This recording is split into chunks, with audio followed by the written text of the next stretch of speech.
Hey guys, welcome back to my YouTube channel. If you're new up in this place, my name is Ntwaniengomane. If you're a returning subscriber, thank you so much for clicking on this video.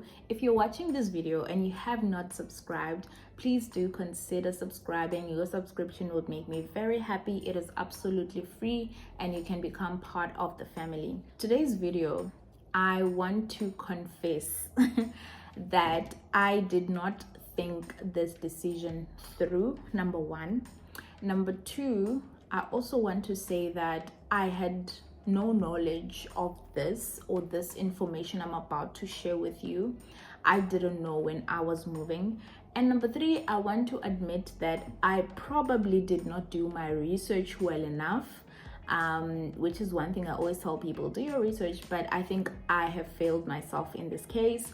So because I have gone through this and I now know what I know, I am here to share with you guys so you guys make a more informed decision. I'll speak to three things, and the first thing is why top trainees, so trainees who train out of public practice, i.e. in industry, in banks, in commerce, all of that, why top trainees don't move abroad as much as tip trainees, which is us in audit, do.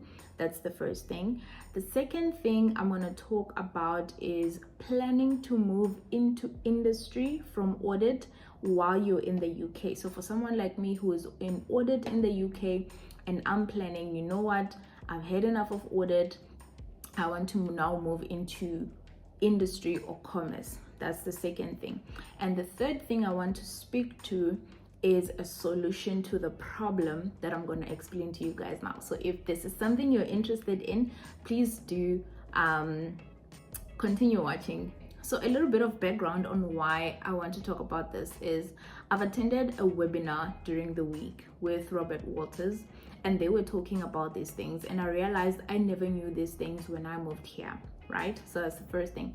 The second thing is that since I've been here, I have been, obviously my moving here was because I want to get the exposure, I want to get the experience, but I must say that I am not planning to have a career in audit. I am not planning to stay in audit long term.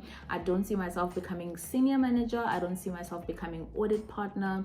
So I already know that my tenure in audit has an expiry date, right? So that means at some point I will have to make the move from audit into industry. So let me start with the first thing. Why top trainees don't move abroad as much as tip trainees do. And the first thing is that obviously top trainees have an experience in banking and financial services, in commerce, and that is ultimately probably what they would want to move into in their next role following their articles. And the first thing is, if you're moving from South Africa to the UK and you want a job either in commerce, in industry as a financial manager, you need, or even if you want any job really, for you to move from South Africa to come and work in the UK, you need a right to work visa, right? Which is what I am on. It's a type 2 visa that gives me the right to work in the UK. All of us need that. So the first thing is, if you are in if you did articles in commerce and you not want to move in the same stream to the UK, number one, you will need that type 2 visa. You will need that right to work visa. You are already competing with people or professionals in the UK who have British passports, who have ancestral visa, who don't need the right to work visa, right? So for you to come here, you would need your potential employer to, number one, sponsor your visa, right?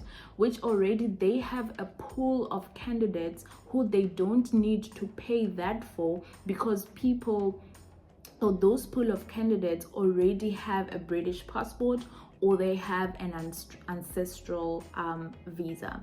So that's number one disadvantage for top trainees. The second thing is that employers in industry, in commerce, seldom pay for a relocation package. So they don't help you. Seldom, guys. I'm not saying it's impossible. Some may, but it's very unlikely that they will pay for a relocation package. So that means your flights, that means your visa costs, that means your temporary accommodation while you're here. All of those benefits they don't pay for. So if you're a trainee moving from your articles in South Africa into a commerce role in the UK, you have to bear those costs, which is already disadvantage number 2. So number 1, they don't sponsor your right to work. Number 2, they don't sponsor your relocation package. So already you have to bear those costs to move from South Africa to come and work in industry in the UK. While if we compare to somebody who did their articles in audit, like me for instance, audit firms here do pay for my right to work visa, so they will sponsor my visa. And number 2, they will give me a relocation package. And now you may ask, but why is it that employers in industry don't do these things while employers in audit firms do? Audit is a scarce skill in the UK, so they do sponsor trainees coming into audit for those things. But for roles such as financial manager, commercial roles, they are not a scarce skill. There are professionals in the UK who can do that job, because it's not a job where you need a specific designation for, you know what I mean? And yes, there are people here who can do audit, but we have to remember that trainees here who start audit have not gone to study accounting. Most of them do not have an accounting background. A lot of them have degrees in other fields. Here, articles is like a normal job where you just apply and then you do a normal job like anybody else.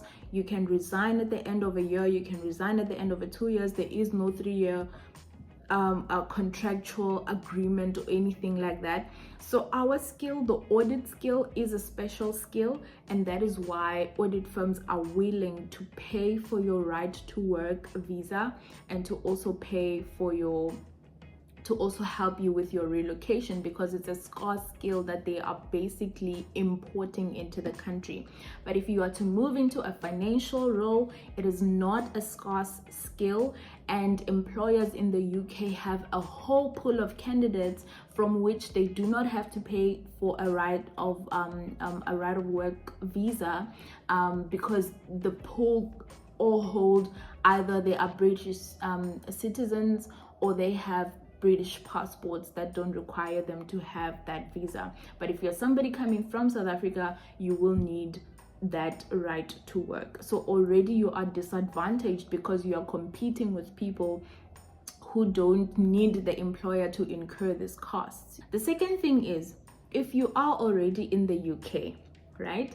You're already in the UK, you've been sponsored, you've relocated, you are in audit like me, but you want to make the move into industry now. So like for me, for instance, I know that I don't want to be in audit long term. So now I've decided I want to move into industry, for example. The same thing still applies. If I'm going to apply for a financial manager role, my potential employer needs to sponsor my work visa, because if I leave the firm, the audit firm that I'm at now, that means that terminates their sponsorship of my visa, and my new employer will now have to sponsor my visa. So again, if that employer has a pool of people for who they don't have to sponsor, they probably are going to go with them. So already it is a bit difficult to move into industry even though you are already here, because you still need to be sponsored.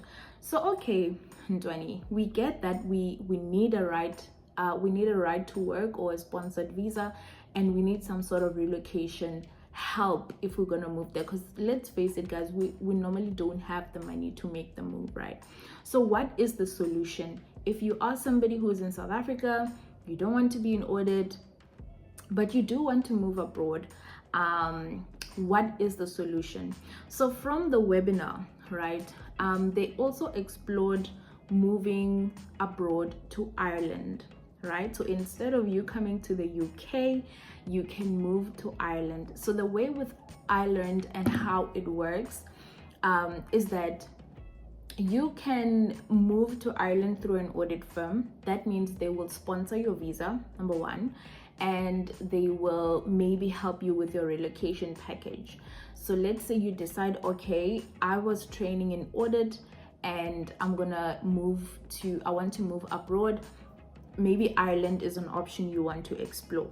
Why? It's because when you move to Ireland, you then can work in that audit firm for 2 years. And then after 2 years in Ireland, you can get a right to work in Ireland. So after those 2 years, you then don't need to be sponsored to work. That means you can make the move from audit into commerce or into industry. That's the first solution. If you are somebody like me who didn't know this, but you're already in the UK, then unfortunately, the only solution is, number one, you can keep trying to apply with employers in commerce here, because although it is difficult to make the move because of you have to be sponsored, it's not impossible. Sometimes you do find those employers who are willing to sponsor you. Sometimes, especially these big firms, tech firms, for instance, that have the capital, they may be willing to sponsor you. It is incredibly difficult because, I mean, at the end of the day, guys, think about it. If you have the opportunity to not spend 5,000 more, and you have to decide between, do I take this person and spend 5,000 more, or do I take this other person and not spend a cent more for the same thing? You probably would go with, so it is incredibly difficult, but it's not impossible. Sometimes you do find those firms who are willing to sponsor you. So that's the first thing. You can keep applying until you find that right firm, or you can stay in audit for 5 years in the UK. So in the UK, for you to get an indefinite leave to remain, which then means you don't need a right to work visa to work in the UK anymore, you need to stay in the UK for 5 years, get the indefinite leave to remain, and then you don't need to be sponsored, and then you can just apply like anybody else, because you will now have the British passport.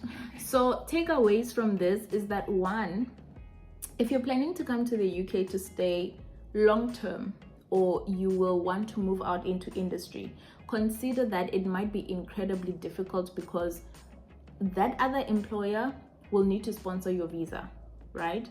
Or number two, consider that you might need to stay in audit for 5 years to get an indefinite leave to remain, which then will make it easier to move out into industry. But with that option, take into account that it is 5 years of audit after your articles, which a lot of us are probably not willing to do. But if you want to move out into commerce here, that may be what you need to do. Another solution would be to move through audit to Ireland, work in audit for 2 years, get an Irish right to work, and then you can work in Ireland in any industry. But unfortunately, if you are planning to move to the UK long term, you have to do the 5 years. If you're somebody who's who has had their articles in a bank or in commerce in South Africa, and you want to move here in commerce as well, unfortunately, you just have to keep applying and keep hoping and believing and praying that an employer out there somewhere who's willing to sponsor your visa and to also help you with relocation, or at least sponsor your right to work, because without that, then this is not happening. So yeah, I think I know it's a lot to take in, but that's why I'm like, I actually didn't think about this enough. And I think another thing is, while you're planning to move, right, think about what is your reason for moving. Are you just moving so you can get the British passport, because then you will need to spend 5 years? Or are you just moving for the experience and you don't, it's not really about the passport, you just want to explore, then maybe, you know, you can do audit for like 1 year or 2 years and then go back to South Africa and go back to industry in South Africa. So think about these things. If you didn't know what I just explained in this video, drop me a comment down below, because I know I also didn't know. I'm just finding out this week, guys, this week. So it is a lot of information, but it's very, very important information, because it then restricts me. Like, it's either I have to stay in audit for 5 years, or I just have to keep praying and hoping that there's an employer somewhere out there who's willing to sponsor my right to work. Or alternatively, if I am fed up of audit and I'm not getting any employer to sponsor me again, I have to consider packing my bags and coming back to South Africa. So yeah, thank you so much for watching. I'll see you guys in my next video. Drop a comment and let me know if you knew about this and how you feel about this information. I'll see you guys in my next video. Bye.